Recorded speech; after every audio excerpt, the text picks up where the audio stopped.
Yeah, every Wednesday they lead a night ride.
Meeting will come to order. Please rise and join in the Pledge of Allegiance.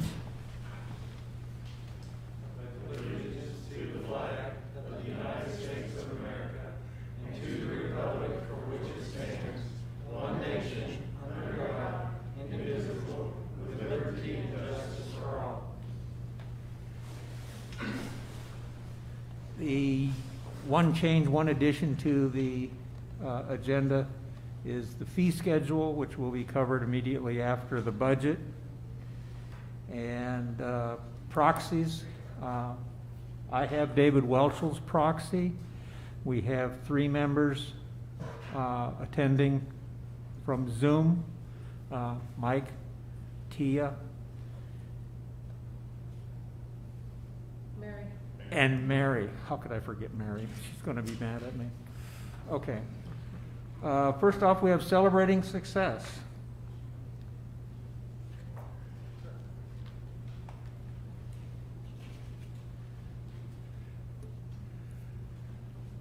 In the water department in September and October, we had a.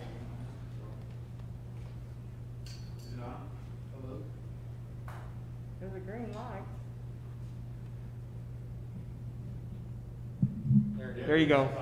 Okay. In the water department in September and October, we've been very busy all year with the new home constructions.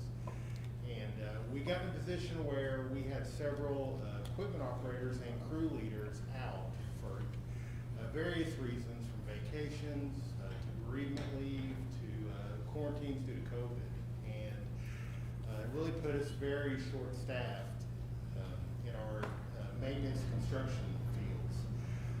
So we have a water worker one in Kelby Martin that he's been with us for about 6 years, and he's aspired to become an equipment operator.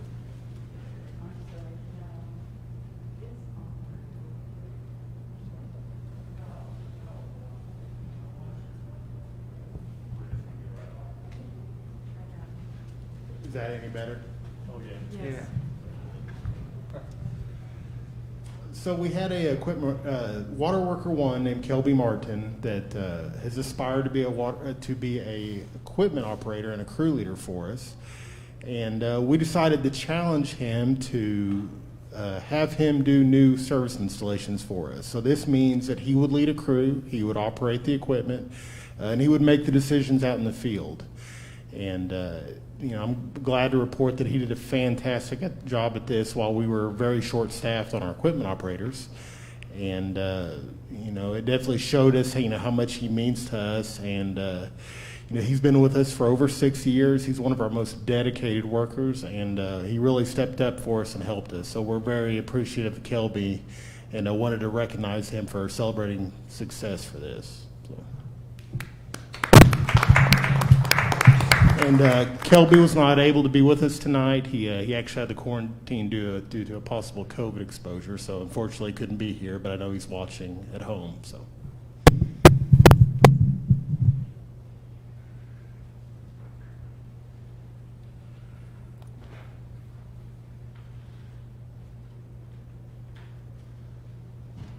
Good evening. My name is Joan Glebzinski, and I'm the Director of Recreation. And here with me is Johnny Schrader, who is our Rec Maintenance Support Supervisor. And unfortunately, one of his staff members, Jay Rouse, was unable to be here tonight.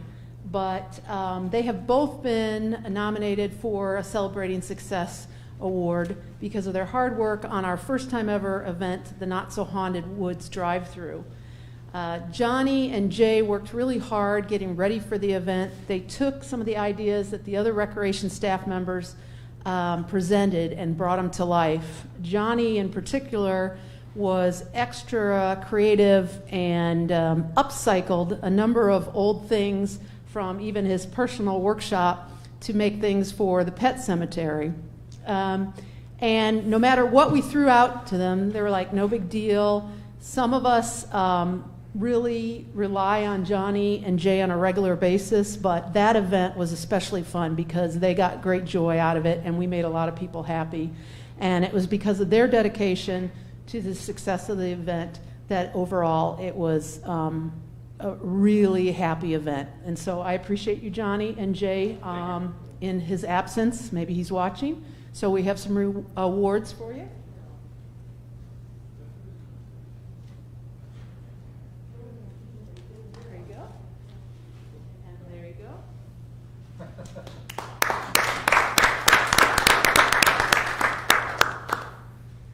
Thank you all for you guys volunteering your time to be on board.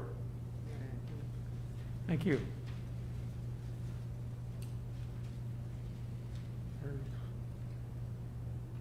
One more? No, that's it. That was it, okay. Did you want to cover the Calico cut-ups? The letter from the Calico cut-ups? Okay, we got a nice letter from the Calico Cut-Ups Quilt Guild thanking us for a $500 grant to them. They make quilts. They send them out to places where they need quilts. And so we got a nice letter thanking us for a grant that we gave them. Next up is going to be approval of minutes, previous meeting. First one is October 22nd, the regular meeting. Are there any questions about the minutes as presented? Somebody be so bold as to make a motion to approve? Jerry Barron motions. Second. Sandy seconds. Any further discussion? All those in favor of approval of the minutes signify by saying aye or raise your hands. Aye. Mary? Aye. Mike? Aye. Kia? Okay, unanimous. Next up is November 12th, the board work session in which there was the presentation of the budget. Can I hear a motion to approve those minutes? So moved. Mary? Second. Jan? Now, is there any discussion? Hearing no discussion, we'll vote. All those in favor, again, signify by saying aye or raising your hand. Aye. Mary? Aye. Tia? Tia? Aye. Mike? Unanimous. Moving on, the Joint Advisory Committee reports are next. Do you know who's here to present? We don't have one for Lakes because they did not meet. That is correct. Chris is in attendance, and he's going to come up and do the recreation report. Chris, if you can come on up, and then I have the summary for the golf committee report, and I'll give that. Okay. I heard somebody calling for Chris. Good evening, folks. I'm from the Joint Advisory Committee Recreation, and I've got some highlights from our meeting that we had recently. It was on the 9th of November, and we covered all amenities. I'm not going to talk about them ad nauseum, but I'll just hit the highlights here. So essentially, everything is in good maintenance, and great appearance was observed at all amenities across the board. And specifically at some of them, we have Branchwood, where the trail is looking good, and the users are saying that they really love them at this time of the year. Over there, November 4th marked the first day of court closings for the rebuilding and refurbishment of the pickleball courts, and that's expected to be done in the springtime. And also some exercise equipment was moved there for to put back into use. Over at Tyree Park, there was one maintenance issue noted, and that's just that the porta potty there is in really poor condition, and it really should be exchanged. Over at Lake Ann, heavy bicycle traffic is being seen on the weekends, and members, on a side note, are saying they're not catching many fish there, but they're glad to hear that that lake is being restocked soon. Over at Rorden, Holland Complex with the tennis courts, some minor playground maintenance items were noted recently, and they're still outstanding, so that work still needs to be done. And on the tennis side, it's probably a product of the season, but the tennis players were a little upset that it's hard to keep the courts clear of the leaves. And their wish is that the maintenance that is done to remove the leaves is done a little bit more frequently to keep it clearer. Moving over to Loch Lomond, some dead tree limbs were noticed bordering the trail, and they were identified for removal. Some other small maintenance and cleaning items were reported for the staff's attention. And the details of all this, of course, are in the written meeting minutes from us. There was good member interactions at that amenity over the last month. During a 1-hour visit, the committee person reported 20 people walking and walking with their dogs. And she collected some feedback from those folks, some of the folks. They requested that a picnic bench be placed outside the dog park area near the water so that they could enjoy it without having to go into the dog park. And another suggested that the path to the water be cleared a little bit better so access to the water is a little bit easier. Moving on over to the Medfield complex, another big one. And it's shown in great condition and high usage. We visited on a Saturday afternoon, and the representative counted 65 people there. There were 17 in the bike ramp area, adults and children. There were kids and people in the playground, and a large family using the pavilion. Also, of course, some folks were at the tennis courts, or the pickleball courts, I should say.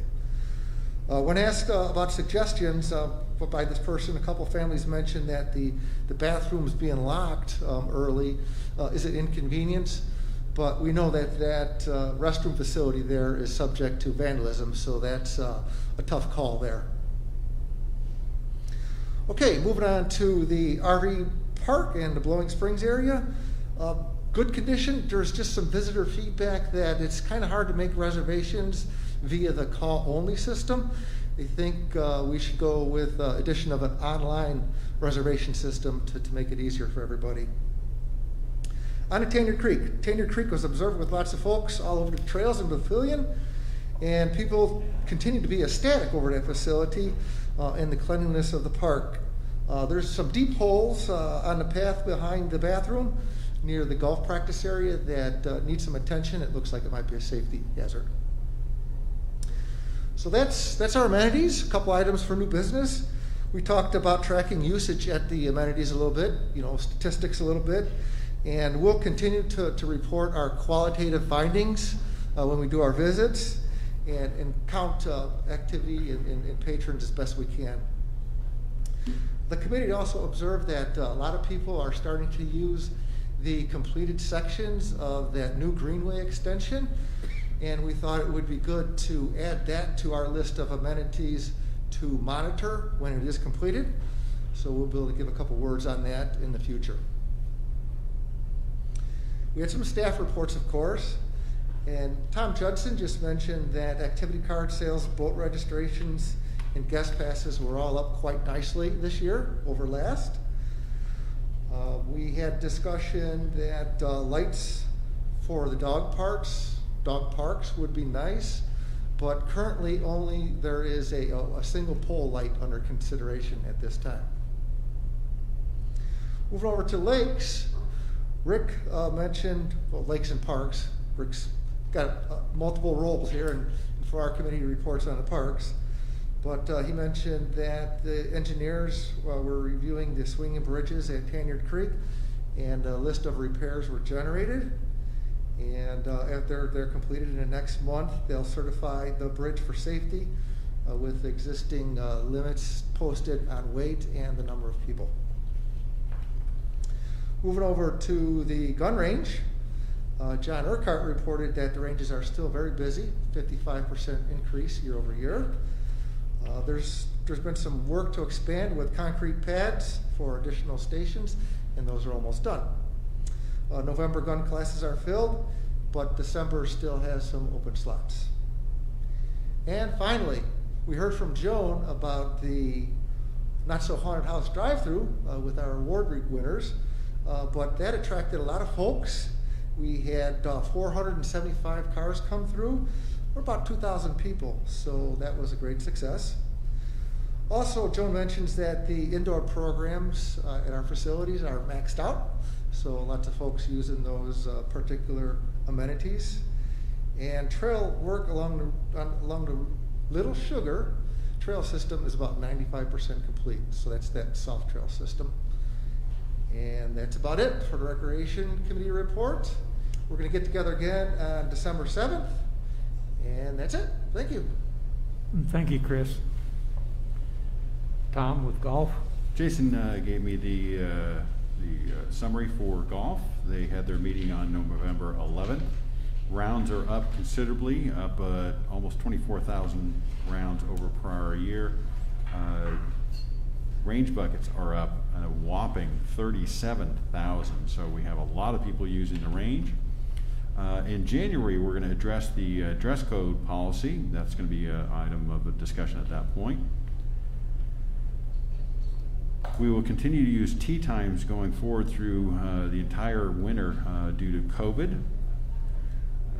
Many of the bathrooms are currently being refurbished, repainted. Kingswood is almost done. They're also adding heating and cooling to all the bathrooms so that there will be year-round usage on those. Gift cards are available for purchase for the holidays on our website. The 21 tournament schedule is currently underway and will be announced in January. There's cart path repair going on at the Country Club at number 11 and number 17. And there's also additional repair work at Dogwood on number 7 and number 8. Most people are adhering to and accepting of the quote, hid from the fairways and drive in the rough initiative. This is important to maintain our fairways all winter long with the increase in play. We just want to make sure that people are keeping the golf carts off the fairways as much as possible. We're all in this together. There will be no meeting in the month of December. They will get back in January on January 13th at 8:30 in the boardroom. And then the last item, we had several members come forward and tell us about the Futures Cup. It was Dave Armstrong, Larry Apathy, Charlie Powell, and Andy O'Neill. This group held a 3-day event that was a Ryder Cup style event, and they raised $2,000 for the junior golf program. So congratulations to this group for taking the initiative. They put this on themselves and donated for the betterment of kids in golf. And that was it. Thank you, Tom. The next item on the agenda is a preliminary review of the financial reports. And I believe Stacy will handle that. And actually, this is the final. The accounting department really made a huge effort, and so these finals are actually done, and they'll be posted to our website tomorrow. You are on. So yeah, the financials will be on the website. We don't have everything completed that we normally give you in your packet. I apologize, it was just the timing. We are working to finish that, and we'll have that to you guys later on this month. So, but we will put together everything we normally do.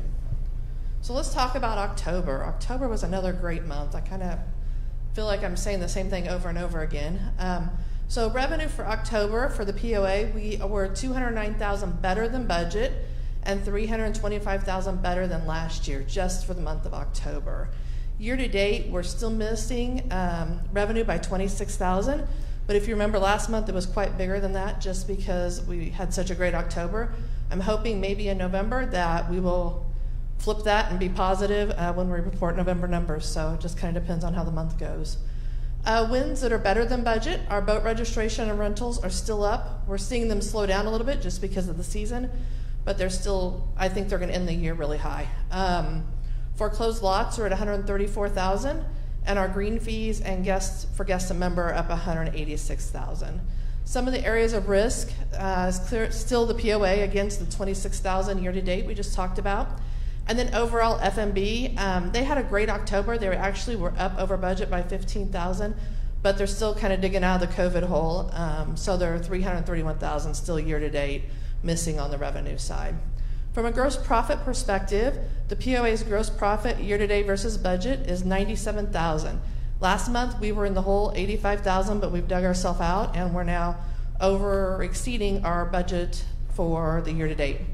In October we were at $182,000 to budget. The POA gross profit year over year, we are down $220,000, and we had the cell tower, and then we had the ARCMO land that also is showing up now, which is kind of skewing those numbers. Wins better than budget for year to date. Golf operations had an outstanding October, and they were better than budget by $185,000 year to date. October is over budget by $82,000. Our cost of goods in that area did not beat budget. They were down by $19,000, and that was primarily driven by a mix of sales and timing. They're trying to get rid of some inventory and stuff in the pro shop, and it was just a mix of what the cost was with those items. And then risk areas is F&B. They're better than budget for $1,000 for October. However, they were worse still by $261,000. But I do want to point out that their cost of goods was better than budget by $127,000. So if you think of that in relation to revenue, they're really managing their costs well because they're $331 missing in revenue, but only $261 at gross profit. So they're really doing a good job of kind of digging themselves out. If you look at the chart to the right, you can just kind of see how that depicts the numbers. Our gross profit being the top, the black line is really quite a bit higher than the budget and prior year. So it's been a great month. Looking at expenses for the POA. So worse than budget, we have legal of $179,000. We're still having expenses for the Trafalgar Fire and the Highland Stump Dump. We have some janitorial expenses that are up due to cleaning, primarily COVID. And tools and equipment are at $26,000. We had some software and some hardware purchases, both COVID related and then some golf balls that Daryl had purchased. And then better than budget, kind of the same story as last month. Salaries and employee benefits are up $717,000. Supplies are up $64,000, maintenance and repairs $44,000, and our utilities are $94,000. And you can kind of see our big drivers in the chart to the right. So let's talk about some key financial performance for the POA. EBITDA is better than budget again by $984,000 year to date. October was slightly worse than budget, and we talked a little bit last month about some expenses that we're catching up on through now and the end of the year, so that had a big factor in that, and we were just slightly under by $9,000. Food and beverage division had a positive EBITDA, second month in a row, hats off to food and beverage, by $8,000. and our expenses are under budget year-to-date by $887,000. And I really expect that for the year, both EBITDA and our expenses are going to come in well below budget. And 2019, obviously, that's just a reminder that the fire is in there. In the middle box, you'll see we talk about golf. I thought it was great to call out that between golf maintenance and golf operations, they exceeded their EBITDA budget by over $500,000 this month, so they kind of topped that number. $247,000 was in golf maintenance and $295,000 was in golf operations. The revenue variance was better than budget by $189,000, and their operating expenses was better by $357,000. So golf is really doing well. The POA salaries and employee benefit analysis, you can see the salaries and wages are better than budget by $491,000 and better than last year by $98,000, and then employee benefits are better by $226,000 and better than last year by $143,000. So still the same story as we talked about last month. The two charts at the bottom just kind of depict what we just talked about. And you can see the expense chart. You can see where the expenses are kind of ticking up. The expenses were way low at the beginning of the year, really holding back because of COVID. Wanting to make sure the revenue was going to be there before we spent the expenses. And now we're seeing some of that tick up as we get to the end of the year, getting those expenses in. And then our EBITDA by month, you can see it's kind of coming down a little bit just because of the expenses ticking up. And we're getting into the slower months for the year, so we're not going to have the revenue that we normally have. So let's talk a little bit about water. So water had another great outstanding October, or they're doing great overall for the year. Some of the wins they had was water income is up $876,000. Water sales are up $545,000, and their new connections are up $318,000. Charlie actually shared today that they had over 100 new connections this year compared to last year, so they're really busy. Really no risks to budget on the water side for revenue. From a gross profit perspective, the wins that they have is their water's still running at 72% margin consistently. Year to date, they were running about 69 last year. October gross profit is better than budget by $79,000, and overall gross profit year to date is better than budget by $1.2 million, and they're better than last year by $1.3. So again, just a great year for water. Looking at water's expenses, so worse than budget, supplies, water installations, $128,000, maintenance and repairs is $49,000, and then equipment and tools is $27,000. Better than budget, same story as last month, salaries and employee benefits, fuel and oils at $14,000, membership and training $8,000, and credit card fees are $7,000. So some of the same trends that we talked about last month. So a couple key financial call-outs. EBITDA is better than budget year-to-date by $1.1 million and better than last year by $1 million. So they're still holding true to that number. This is attributed to the increase in water sales of $876,000 and an increase in margin. Expenses were over budget in October by $78,000 and over year-to-date by $151,000. And that's mainly attributed to the new water system installations I just spoke of, and then the purchase of some unexpected equipment. The two charts at the bottom are just kind of talking about expenses and EBITDA, like we talked about on the POA side.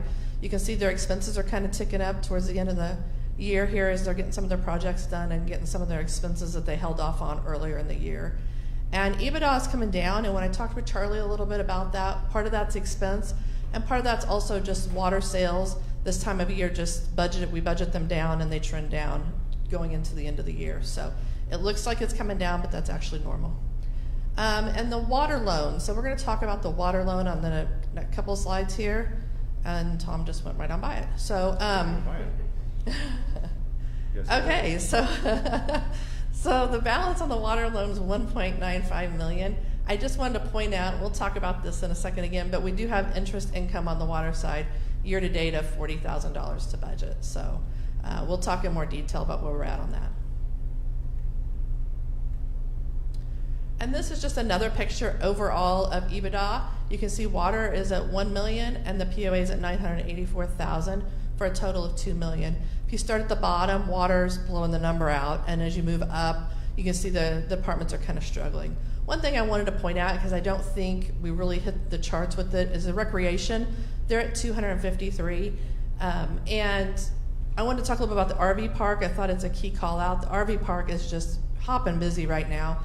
Very manual process, takes a lot of time, but they beat budget this month by $7,000. They booked $47,000, and they're sold out for Thanksgiving. So, you know, recreation, I don't know if they always get called out because they don't have as many dollars as some of the other areas, so I wanted to make sure that we pointed that out. Now let's talk about the water loan. So the water loan started at $3.5 million, and we've brought it down. Right now we're at the $1.95 million that I spoke of a minute ago. We did have to borrow $25,000 in October, which was much less than what was expected. So we had just kind of everything hidden like it should have. We paid property taxes, and we were still able to get by with only borrowing $25,000. So I've lowered the projection from $2.4 million that I gave you last month to $2.2. Pretty conservative. I don't know what November is going to do just with the COVID scare we got going on right now, weather. There's a lot of stuff I can't predict. And so I'm still being conservative that we'll end the year at 2.2. But if we have a great November, then that number could come down even more. And cash. So let's talk a little bit where we're at on cash. So water unrestricted right now is sitting at $4.9 million. $108,000 is still reserved for the required 2020 bond payments that we have yet in November and December. Restricted is $821 that we have sitting in our restricted account for the bond payment that will be made in January. On the POA side, we have about $2,000 unreserved, and then we have $113,000 that's the reserves from the 2020 plan, which was the commitment we made. And the picture on the side just kind of shows the breakout of the bond payment and water and the POA. So I think that's it. Any questions on the financials? So I want to make a point of, you'll notice that in the month of October, our expenses were high as we were catching up for those deferred projects we didn't do during the year. Our revenue was tremendous in October, so we actually made budget on the POA side, or missed just by a small amount. I don't anticipate that we will make budget in the month of November and December, because we have more projects that we're trying to catch up on. So, and it's a month where you don't bring in as much revenue because it's the winter. So just to anticipate that lead of $900, almost $1 million on the POA side is going to be reduced in the next 2 months. Just want to kind of give everybody an advance warning of that. But we're confident that all of the projects that were slated in the 2020 budget and that we had planned on doing this year, we will be able to complete before the end of the year, or pretty close to that. Thank you, Tom. Stacy, it's nice to have some good news. You never know when the situation we're in with the COVID and all that right now, what's going to happen tomorrow. The next item is open forum. There is nobody in attendance who has signed up, and we have one letter. Mike, can you check and see if there's anybody else? Anybody? We have one letter to be read by Tammy. Go ahead, Tammy. Okay, can you hear? There we go. This letter is from Jack Bartlett. It reads, Thank you. POA Board of Directors. Recently, POA Chairman of the Board, Brandenburg, indicated that McKee, with the application of the revised Article 3, would not be allowed to run for a seat on the 21-22 Board of Directors. For McKee to be subject to the 3-year penalty, Article 3 would have to be applied retroactively, which violates the U.S. Constitution and all state constitutions. See ex post facto laws. It is difficult to believe that the majority of the Board of Directors and the legal counsel would be unaware of the ex post facto laws or would intentionally approve of their violation. Finding no discussion regarding retroactive application of Article 3 in meeting minutes or in a meeting video, is not understood how the board could approve of Article 3 being retroactively applied. Will the Board of Directors take the necessary steps to correct this violation of constitutional law and the apparent miscarriage of justice?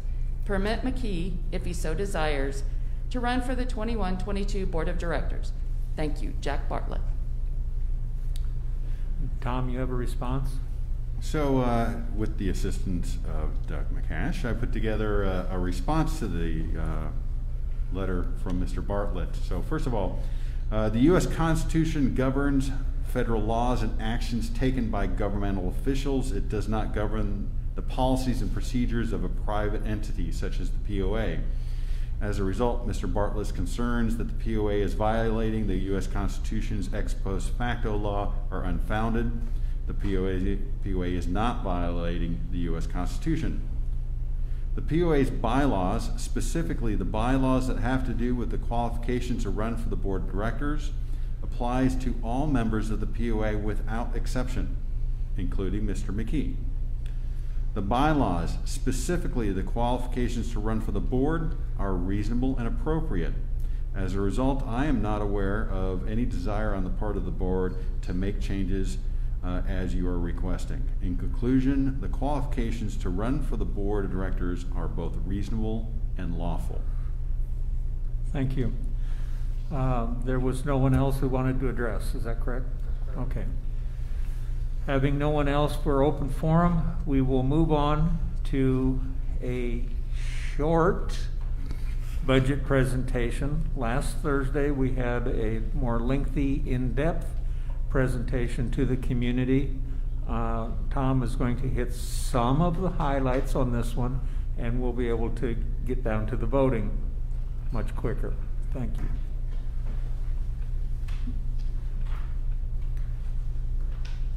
So I'm standing far. Can you hear me, Chris? Yeah. So I'm standing far enough away where I feel comfortable that I can take this off and speak freely. As David said, on the 12th, November 12th, we had an hour-plus meeting on this, so if you would like a lot more detail, it's available. Also, all the handouts are available on our website. You can see it right here. Click on Member Resources, click on Financials, and then you can see the budget towards the bottom section. You can get the budget presentation, the financial presentation, and you can see the video all in one location, and you can actually go back a couple of years if you want to get some additional information. So it's all available. So if I skip over anything, because I'm going to give you a very edited version, so if there's any detail that is missed, please go backwards. First of all, I think we need to emphasize the 2020 plan commitments, the $6. This commitment is for $1,044,000, and that revenue has been moved from select departments, golf, recreation, and lakes, and it's been moved over to assessments. So golf fees went down, recreation, if you have an activity card, you can now get into the gym facilities, the pool, the lake, so forth for free if you have an activity card. So that revenue has been transferred over. So you'll see that when you look at the detail. $2 is for the Trafalgar Fire. That's $348,000. And if you look in our budget, you'll see that we have $360,000 in legal fees that are tagged for the Trafalgar Fire. Operational expenses 4, which is $696,000, were committed, and our capital budget for 21 for the POA is $898,000.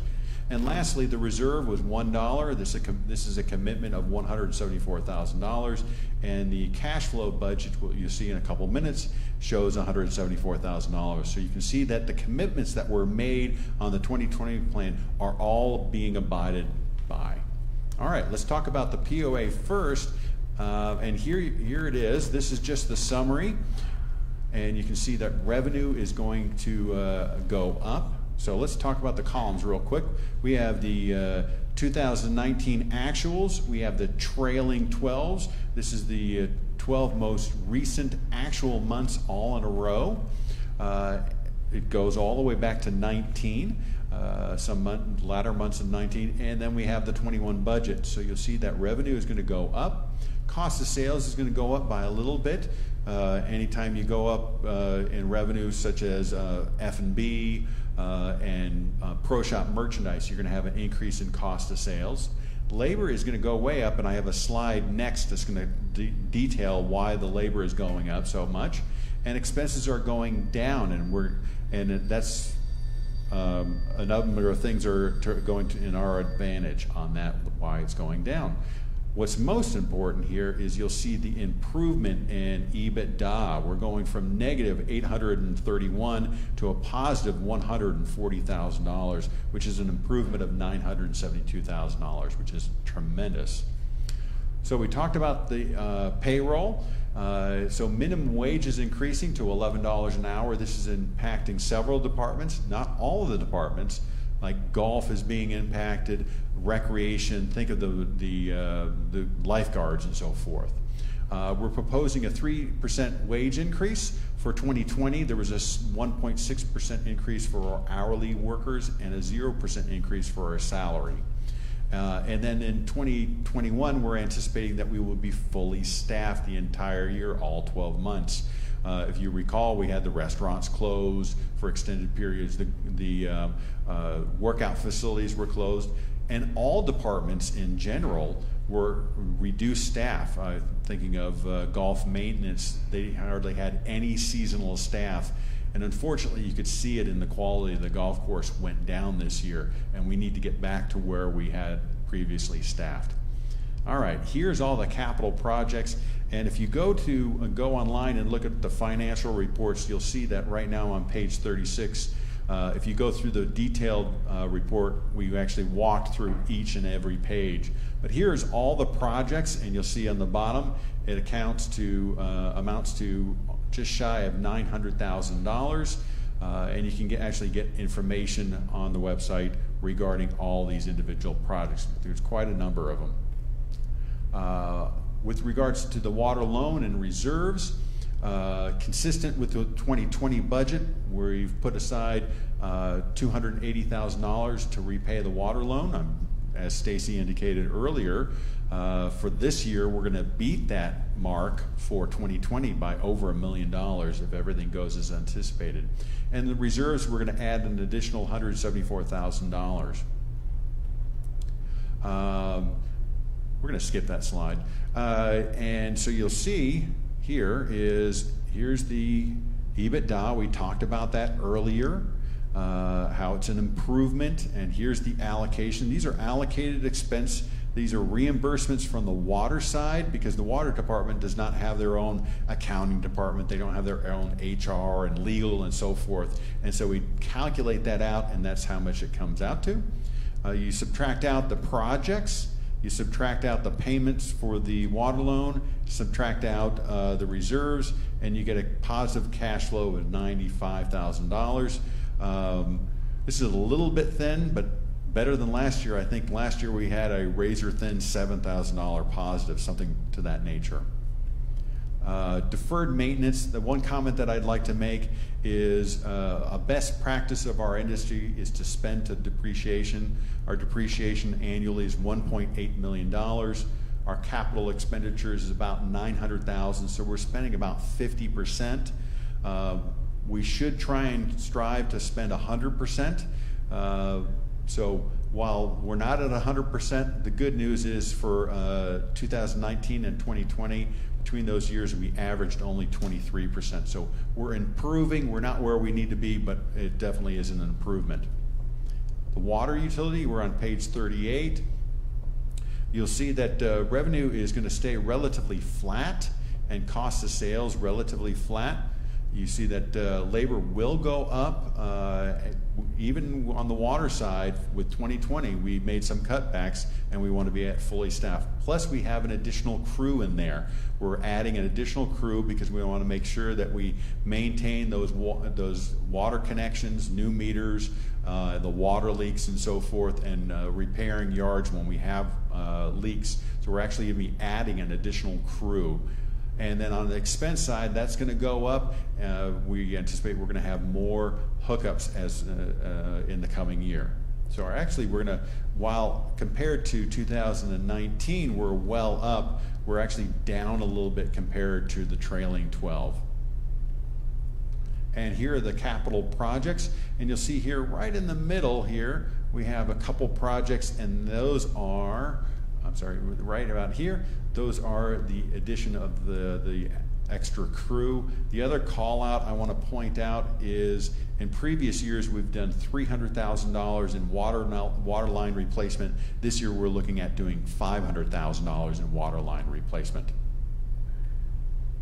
The water loan, the debt service, so we're in the month of November, earlier this month, we made an added payment of $1 million. For 21, we anticipate to make an extra payment of $600,000.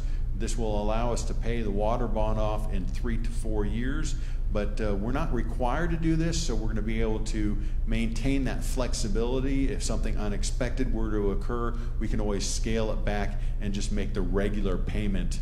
But very pleased that we're able to advance those payments on that. And then consistent with the 2020 budget, we're anticipating that the POA will make a payment of $280,000.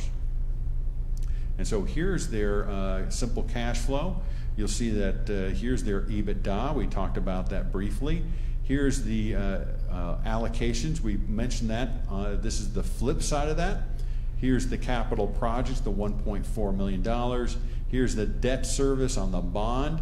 And then this is actually a repayment, so this improves cash. And you see we have total cash of $171,000. You see in the previous years, in 19, because of the water loan, because of the loan from water to help us put out the fire, we actually were negative, but we're digging ourselves out.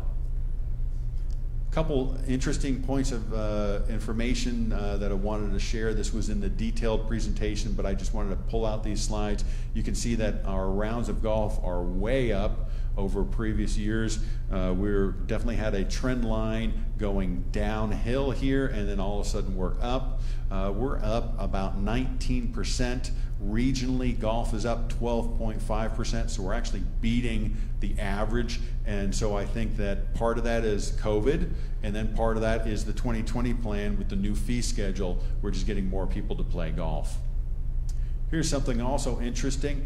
These are the number of improved lots that are in good standing. In good standing means they're paying. And you'll see that from 2017 to 2020, we have had an increase of 1,000.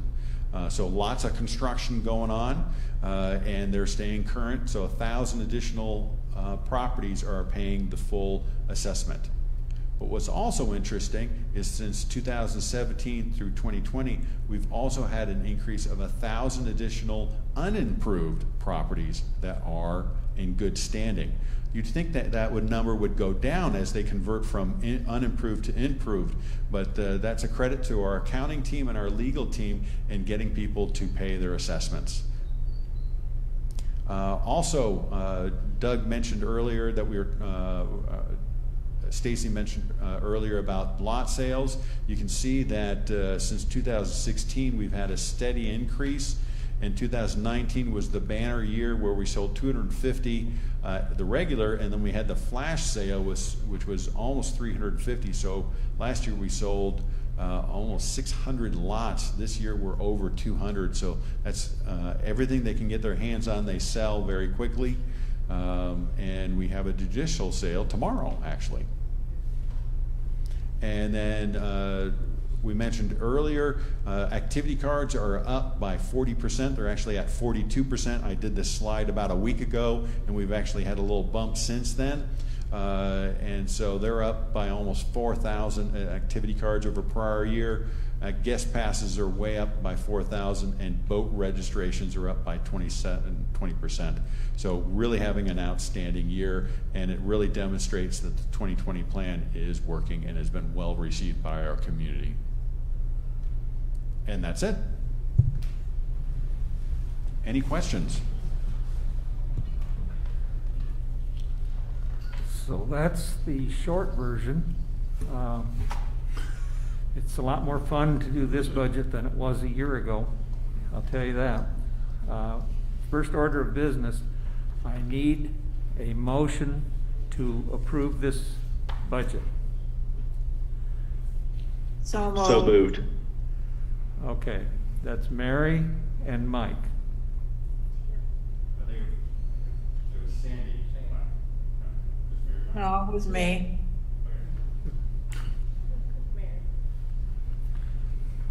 Okay, now, Mike, are you seconding the motion? Yes, I second it. Thank you. Okay, so we have a motion and seconded. Now, is there any discussion?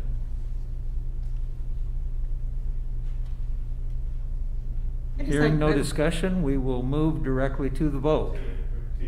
Tia? Okay, Tia? I always want to say something, y'all know that. I know. I was trying not to look at you.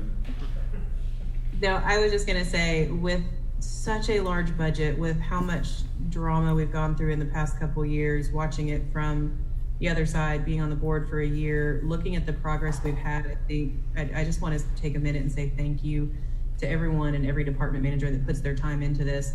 There are 9 board members that have to vote on this, and we all have our own different thinking of members we're representing and what we think is important, and nothing's ever going to be 100%.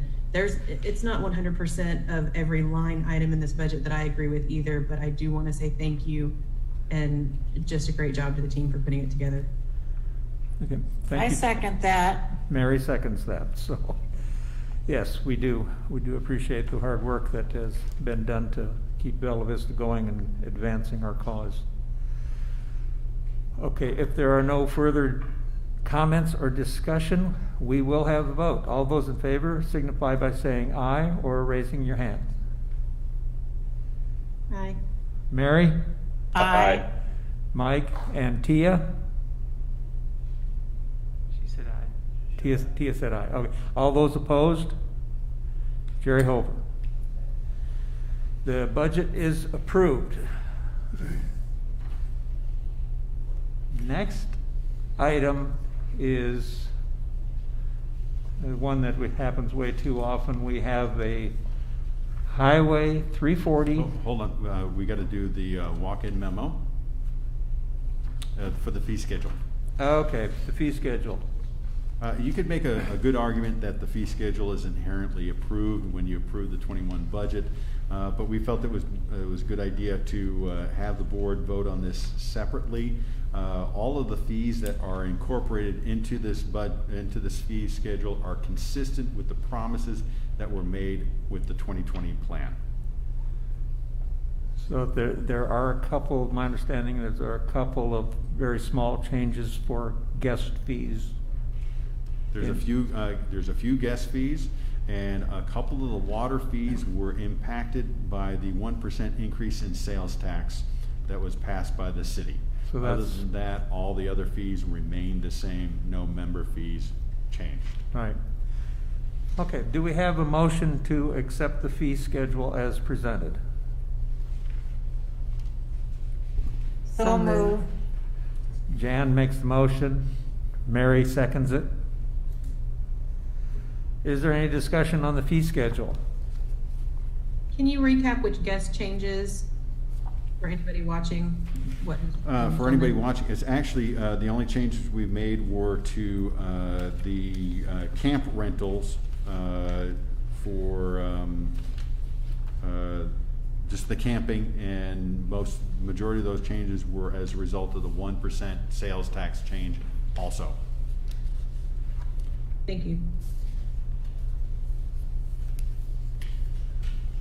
Okay, all those in favor of the fee schedule as proposed, signify by saying aye or raise your hand. Aye. Aye. Aye. It's unanimous. Now we can talk about the bridge. As I'm sure you're aware, maybe you're not, the Highway 340 bridge at Town Center that goes over Little Sugar Creek is being expanded by the state to a 5-lane bridge. We have to relocate our water main, which is attached to that bridge, and what we are planning to do is to put that water line under Little Sugar Creek, so we won't have this problem again. It won't be impacted by floods or anything like that. We got the bids back, and it was not a good surprise. It, like most projects right now, came in more than we expected, and so now we need to approve a change to that contract.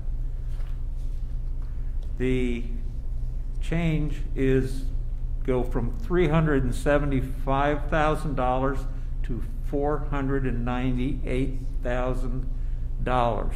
And it's not something that we have much choice in doing, but it will be a much better protected water main when it's relocated, and we won't ever have to do it again. And we found that, unfortunately, construction costs have skyrocketed. We have Charlie Holt and Mike Taggart here if any board member has a question. But those costs have just skyrocketed. We've been reading articles about that, both regionally and nationally. They went out, the engineering firm that we hired got 6 bids. The one that we're presenting to the board is the low bid. So we did our due diligence to try and get that number down, but unfortunately we were not able to get it to the original approved amount. The management can act within 10% of an approved capital budget, but this is well more than 10%, so we had to bring it back to the board. Charlie, you got to keep me honest, but I think they're planning on starting this project relatively soon. Yes, around the first of the year. Good deal. About the first of the year. So we did check.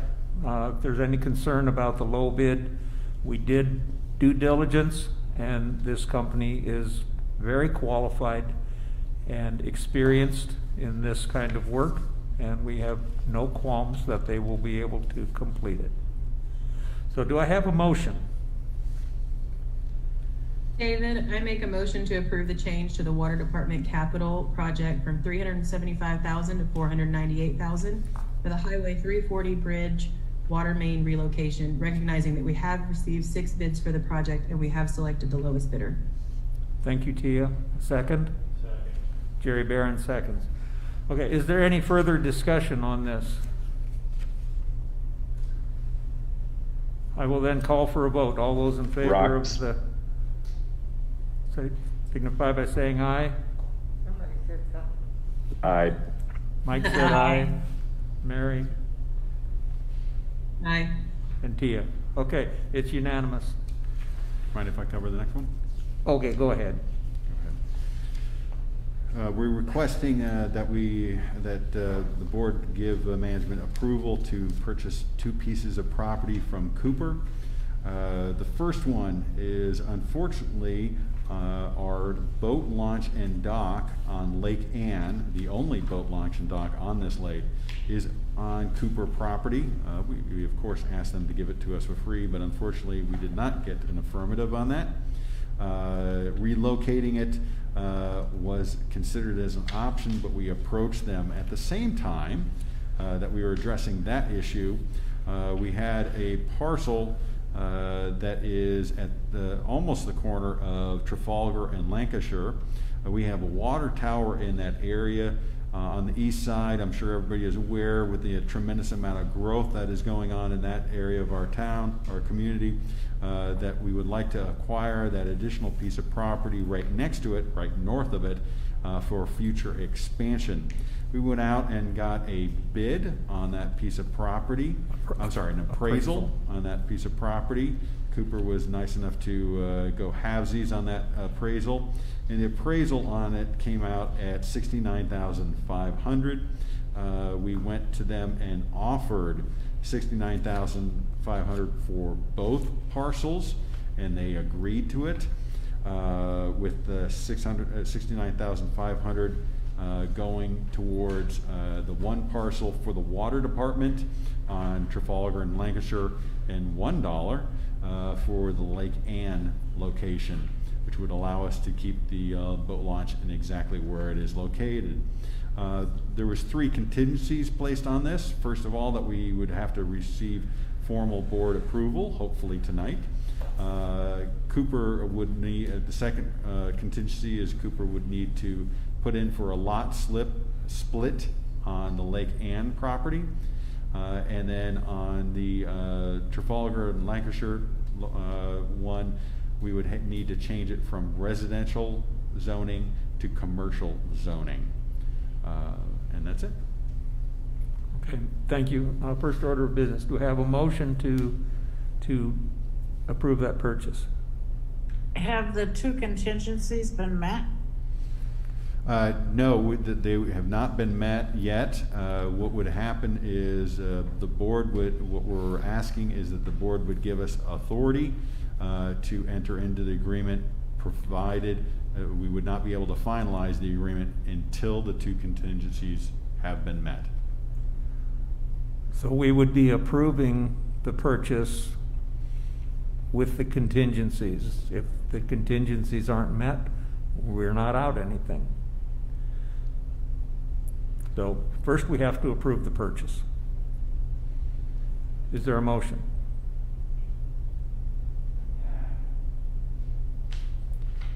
Yeah, I'll make a motion granting management the authority to acquire a parcel of land at Trafalgar and Lancashire, and a small parcel on Lake Ann from CCI with the full appraised value of $69,500 paid for the Trafalgar parcel and $1 paid for the Lake Ann parcel. The Trafalgar parcel having a contingency of needing to be rezoned from residential to commercial, and the Lake Ann parcel having a contingency to require a lot split. And a second on that? Second. Jan seconds. I'll second. We have Charlie and Mike here. Else that they want to bring up? Okay, in that GM meeting, a closed meeting, is on Thursday, December 3rd. That's early, again, because of Christmas. The golf committee, as we said earlier,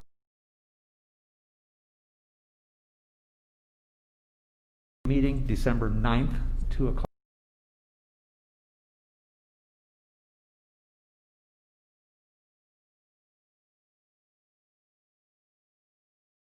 Any other? Monday, December 14th.